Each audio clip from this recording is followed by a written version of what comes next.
Hello, magandang gabi po sa inyong lahat. Ito po ang inyong favorite American colony traitor na si Sas Rogando Sasot. Ayan.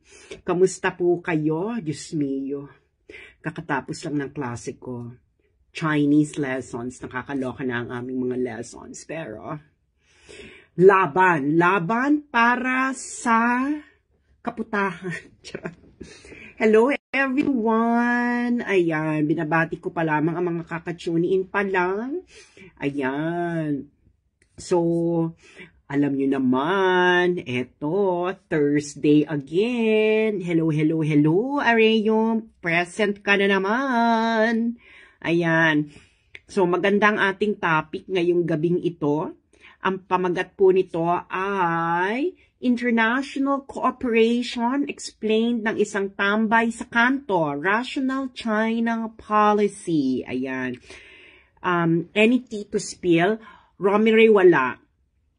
Usapang usapang seryoso. Manood ka na lang ng showbiz balita kung ayaw mo ng usapang seryoso.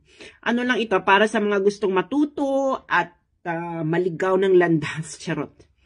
Hello, watching, yung Jubael KSS. Hi, Ann. Ayan. So, hinihintay ko pa ang mga sangkatauhan para isang bagsakan na lang tayo. Ayan. Ano to, guys? Gagamitin ko na ang kapangyarihan ko. Ang buong kapangyarihan ko. Sana nandito si Joey. Joey, sandali nga, matawagan nga si Joey. Mamaya na. Joey girl, nasaan ka? Nasaan ka? So, anyway, mamaya na. So, binabati ko po kayo ng isang magandang evening. Ayan. Ang ating pag-uusapan ngayon ay para magkaroon po kayo ng idea sa buhay-buhay tungkol po sa negotiation. Okay? Alright, so, hello sa mga nasa Davao City. Ito po ay Free International Relations Lesson. Okay. Ano ito? Mga ano bang pang-year ito sa International Relations Curriculum? Third year. Final year. Pang-final year ito ng IR. Third year sa Netherlands. So, kung meron ditong, kung may IR dyan sa Pilipinas, pang fourth year. Or pang master's level na itong pagdi-discuss natin. Anong sabi ni Mr. Me? Anong YouTube po? YouTube ng ano? YouTube ng ano? So, yung mga gustong i-repost at i-YouTube ang aking mga live, you can do so freely. Hello sa mga nasa Ormoc City. Hello. Ayan. Sabi ni Romire, ayan. I want to know this kind of negotiation. Magandang gabi. Gikan sa Cebu. Magandang gabi sa mga nasa Hong Kong. Ayan. Para guys, alam ninyo ang mga basic, hindi naman basic, no? Marami kasing mga konsepto na binabato-bato sa inyo na mali-mali naman ang mga pinagsasabi ng mga tao nagbabato-bato sa inyo. Ngayon, ipapaliwanag ko ang masalimuot na usapin ng international negotiations sa pamamagitan ng utak ng tambay sa kanto. Hindi po ako expert, isa po akong tambay sa kanto. Okay. So, hello Jennifer, watching from Paris. At ma-apply, actually, itong i-discuss natin ngayong gabi ay ma-apply nyo rin sa inyong pang-araw-araw na buhay. Okay? Pang-araw-araw na buhay. At ano lang naman ito, sisimplihan natin ang komplikado gamit ang salita ng isang tambay sa kanto. Magandang gabi sa mga nasa Tokyo. Sabi ni Celestina, anong say mo sa bagong criteria ng MU? I'm not following it. I'm bored. Anyway. Hello sa mga nasa Virginia, USA. Sino ba ito nagbe-message sa akin? Ano ito? Bakit may 1,000 peso bill? Ano yan? Ano itong 1,000 peso bill? May original at fake na 1,000 peso bill. Alam niyo na ba yung original at fake na 1,000 peso bill? Bakit pinapadala sa akin to? Anyway, meron palang fake at real na 1,000 peso bill. Ready na ba kayo? Handa na ba tayo sa ating lesson for tonight? International negotiation mula sa isang tambay sa kanto. Hello sa mga nasa New Zealand, magandang gabi. Hello sa mga nasa Davao, para maintindihan nyo ang mga nagaganap, no? Mga nagaganap sa mga buhay-buhay. Okay.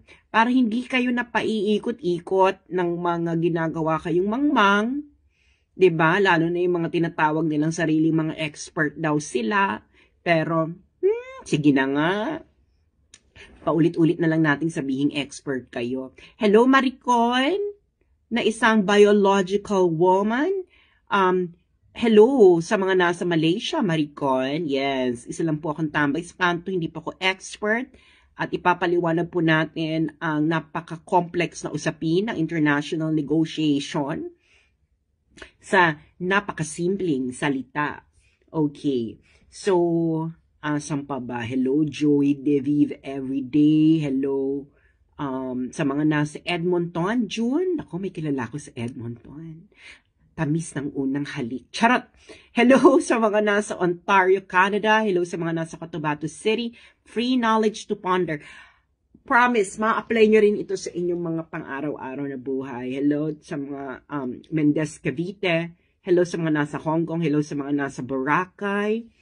Hello sa mga nasa Riyadh, sa mga Sorsogon City. Hello, hello, hello. Ayan. So, ano pa ba? Nasaan pa ba kayo? Ayan. So, ciao, nene. Hello. Hello, Adelia. Hello sa mga nasa Las Piñas. Ready na ba kayo? Hello sa mga nasa Cavite. Hintayin lang natin ang mga iba pa na gustong makinig sa ating live this evening para maliwanagan ang mga tao, no? Alam niyo naman tayo, dapat ako po ay naniniwala na ang karunungan ay dapat libre at ang mga taong nakapag-aral ay dapat ay meron silang responsibilidad na mag-share ng kanilang mga natutunan nila sa mga taong either walang time or walang pera or hindi ganun yung tinahak nilang landas. So, ganun ang ating ginagawa ngayon dahil ako po ay naniniwala na dapat ang lahat ay magkaroon ng kaalaman. Ayan. At responsibilidad ng mga taong may alam ang magbigay ng linaw sa mga bagay-bagay. Hello, Kuya Nestor? Na nasa San Francisco, California. Sabi ni Dana, SAS, open na ba ang salon? Eto na, malapit na tayong magkulot. Hello sa mga nasa Lingig, Surigao del Sur. Hello sa mga nasa Tacloban. Ano pa ba? Hello sa mga nasa Sorsogon City. Hello, hello, hello. So, ayan na. So, mga nasa Surigao del Sur at mga nasa Tacloban at mga Ilocano na nasa La Union. Hello, Natsirt. Ayan, mga taga Davao. So, ready na ba? Handa na ba ang lahat? Handa na ba ang lahat sa ating lesson for tonight? Ito ay nagsimula ng matutunan at nang hindi kayo naloloko ng mga taong ginagawa kayong mangmang. Hello sa mga nasa taga Sorsogon. Ano topic ngayon, Miss Sas? Ang topic po ngayon, Sir Leo ng Qatar, ay para maintindihan nyo ang international negotiation. Yan, diba? Specifically, bilateral versus multilateral negotiations. Okay? Kaya nga rational China policy dahil i-explain natin ang mga bagay-bagay sa punto ng pagiging rasyonal at hindi emotional. Hello sa mga nasa London. Hello, Farida. Magandang gabi sa iyo. Hello, Sean. Handa na ba lahat? Hello, Davao. Hello, Barcelona, Spain. Ayan, medyo international tayo ngayong gabing ito. So, okay, kung handa na, magsisimula na tayo. So guys,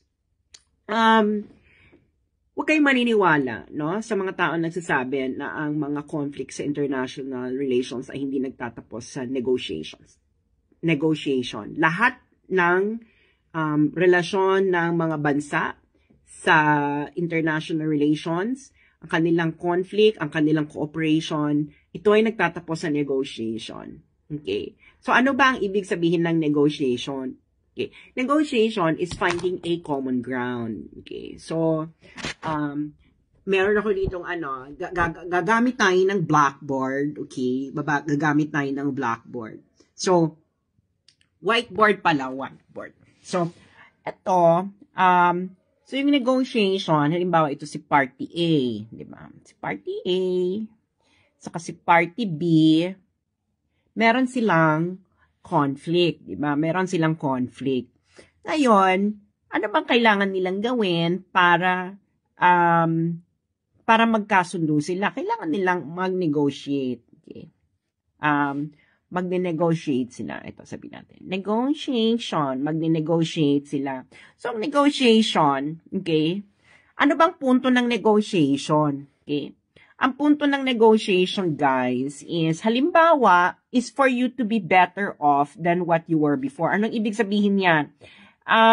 So, kung ang before na situation mo, okay, kung ang before na situation mo ay, sabihin natin, 2, diba? So, everything above 2, everything above 2 is good. Okay? Ganyan ang konsepto ng negotiation, no? So, makikipag-negotiate ka kasi you would be better off. Okay? Than what you, kung ano yung dati ka. So, halimbawa, kung dadaanin natin to sa ganda, halimbawa, ang ganda mo ngayon ay 3. Siyempre, gusto mong umangat yung ganda mo from 3, diba? Okay. So, siyempre, kung ikaw, diba, ang ideal mo ay 10, diba? Ang ideal mo na ganda ay 10. Okay? Ang ideal na ganda mo ay 10. Hindi mo ma-achieve yung 10. Kasi nga ideal eh. So, magsisettle ka ng less than 10, pero more than 2. Naintindihan nyo? Okay, ulitin natin, ha? So, halimbawa, ang situation mo is 2. Okay? 2 ang situation mo. Ang gusto mong ma-achieve ay 10. Okay? Yan ang gusto mong ma-achieve. Ito ka ngayon. Okay? So, sabihin natin, ang present situation mo ay 2. Okay? Ang gusto mong ma-achieve, ang gusto mo ng future,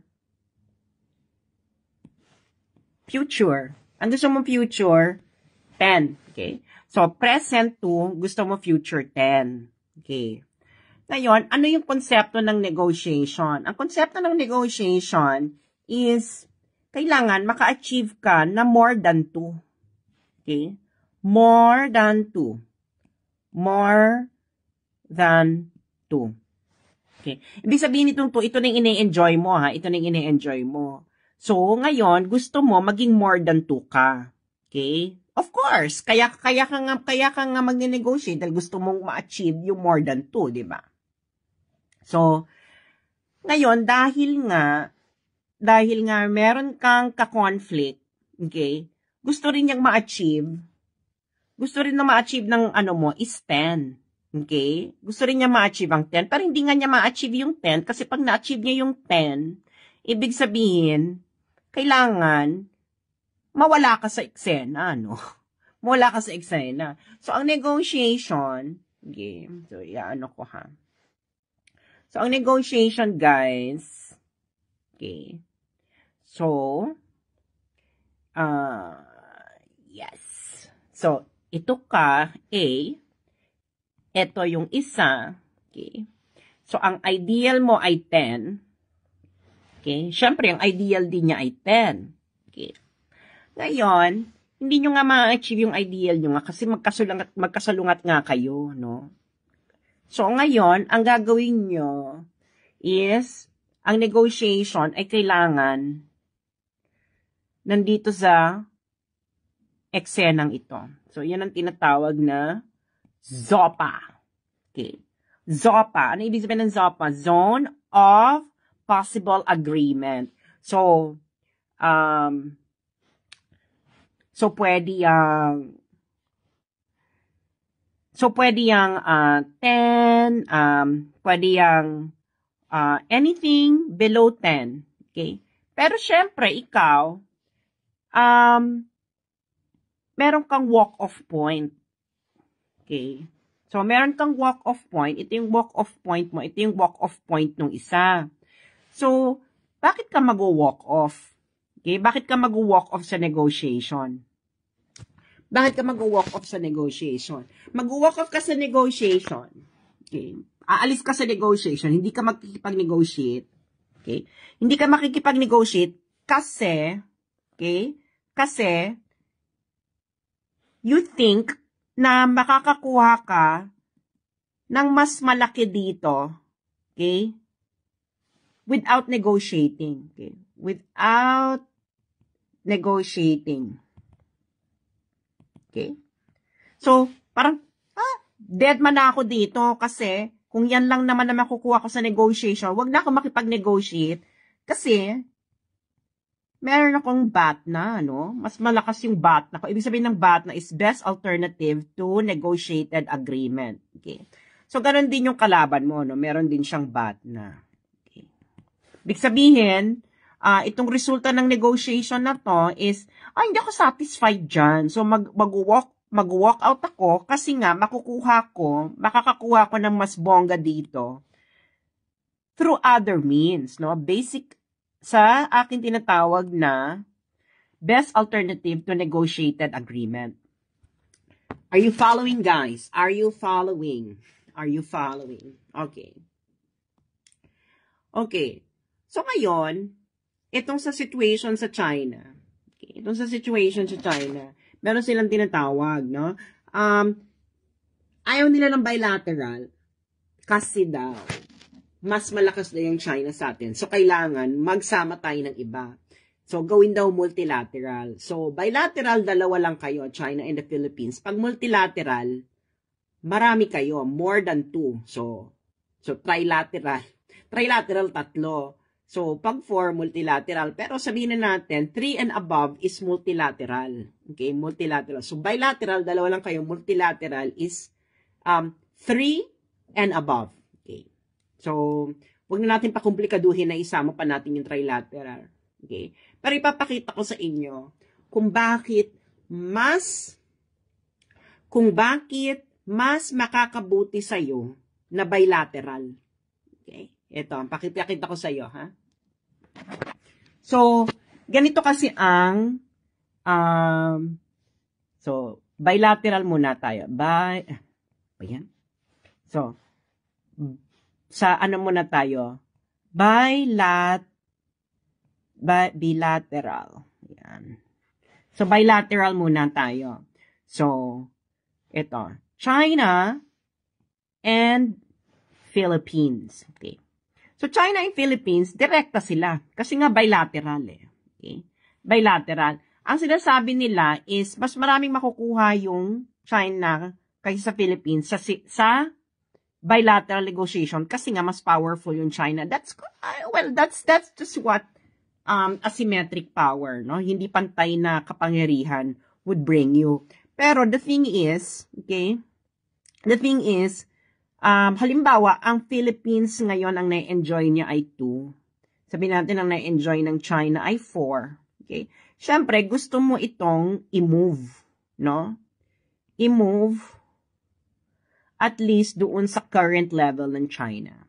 Okay. So ngayon, dalawa lang sila nag-uusap dyan, ha? Dalawa lang sila nag-uusap. So, ngayon, dahil sa dalawa lang sila nag-uusap, ang interest, okay? Tignan natin. Interest yung interest nila ang nag-i-interact lang.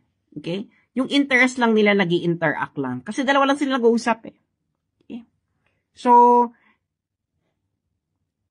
mas yung zone of possible agreement, mas malawak kasi dalawa lang sila eh. Nagigets ninyo? Dalawa lang sila. Okay.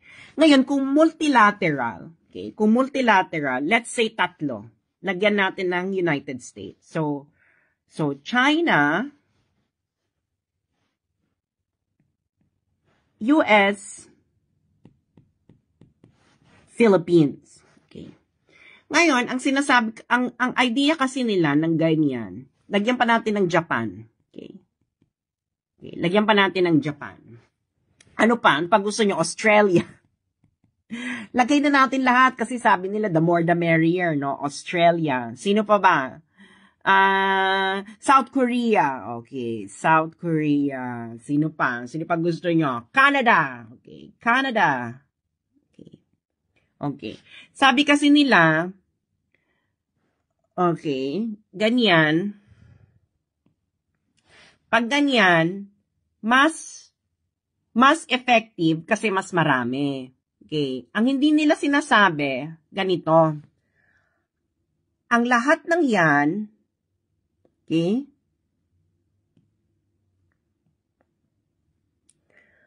ang lahat ng yan, okay, ang lahat ng kasama ng Pilipinas dyan, ay meron silang sariling interest. So, interest 1, interest 2, interest 3, interest 4, interest 5, interest 6. Okay. Okay. Ngayon, etong mga ito, okay, itong mga kasama mo, okay, meron din silang interest sa'yo. Okay? So, ang Japan, merong interest sa Philippines. Ang Philippines may interest with Japan. Ang US, may interest sa Philippines. Ang Philippines, may interest sa US. Ang Japan, may interest sa Australia. Ayan. Okay? So, and of course, so on and so forth, no? Permutation. Okay. So, sinasabi nila, magiging mas malakas daw ang Pilipinas because of this. So, pupwede ka lang maging mas malakas because of this kung ikaw is ang bargaining power mo sa lahat ng ito ay bongga. Okay? Kasi, girl, makikipag-bargain ka rin sa mga yan. Okay? Dahil bakla ka, hindi yan tutulong sa'yo nang wala kang ibibigay in return. Ano ba yan? Ganun yun, girl. Okay? Ngayon meron din sila, halimbawa itong US, China, Philippines. Yan pa lang ha, yan pa lang tayo. US, Philippines, China. Ang US, meron niyang interest with China, meron niyang interest with the Philippines. Ang China may interest sa Philippines. Ngayon itong US, kung makukuha niya yung kanyang interest, okay, by sacrificing Philippine interest, it will do it. Gets ninyo? So, they will do it. Okay? Ngayon, bakit mahirap ito? Okay? Bakit mas mahirap ito? Mas hindi mo makukuha lalo yung gusto mo dyan. Okay? Kasi, meron tinatawag tayong collective action problem.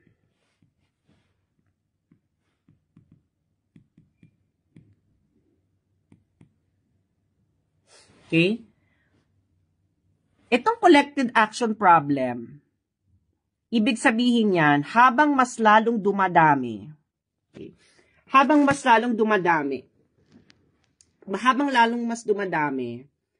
is nagiging mas mahirap ang mag-cooperate. Bakit mas humihirap ang mag-cooperate? Kasi nga, ang dami ninyo na iba't ibang interest. Okay? At yung common interest nyo, okay, mas lalo siyang nagiging mas mahirap hanapin kung mas marami kayong involved. Getsin nyo na. Okay? I-relate nyo yan sa pang-araw-araw ninyong buhay. Anong mas mahirap? Yung iisa lang ang housemate mo or 5 ang housemate mo? Gets nyo na. Malamang mas mahirap yung 5 yung housemate mo. Dahil 5 yung pakikisamahan mo.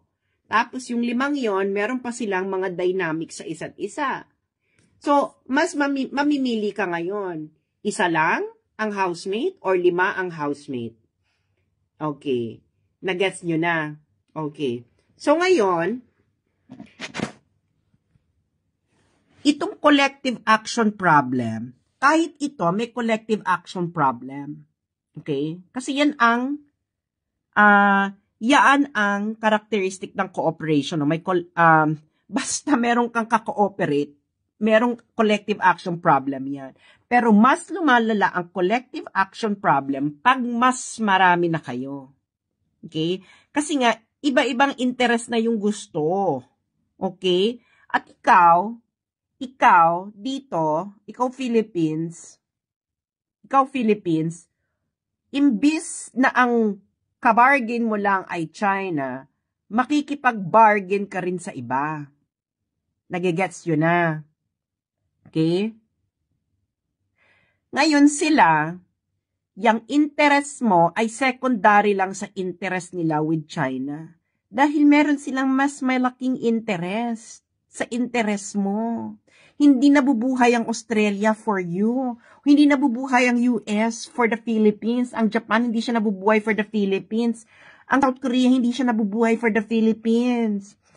Ang Canada hindi nabubuhay for the Philippines. Girl, pag sila, okay, pag ito, nakuha niya yung gusto niya without including you, iuhulog ka na niya, girl. Gets you na. Oh. Mas mahirap ang mas marami. Ganyan din sa housemates. The more na meron kang housemates, na mas mahirap i-manage ang bahay ninyo. Alam nyo yan. 'Di ba? Kumpara sa dadalawa lang kayo. Nagets nyo na. Nagets nyo na kung bakit matalino ang foreign policy ni Duterte. Nagets nyo na. Ngayon, kasi nga, itong mga kasama mo dyan, okay, yung interest mo, girl, secondary lang yan sa interest nila. Okay? Secondary lang yan sa interest nila. Yung interest mo. Kaya kanya sinama dahil gusto niya ng pamato. Gusto niya ng pamusta. Okay? Yun ang role mo dyan. Dahil wala ka namang, mahina naman yung bargaining power mo doon sa iba. Ano ba sa tingin mo? Itong mga bansang ito, sinasamahan ka dahil gusto kang kantahan ng Kumbaya, My Lord? Siyempre, may gusto rin sila na makuha sa'yo. So ngayon, dahil may gusto silang makuha sa'yo, ano nangyayari sa'yo? Magigive ka na dun sa marami, sa iba't iba, magigive ka pa sa China. So, nangyayari sa'yo? Mas makakabuti ba yun sa'yo? Yun ang katotohanan, mga friends.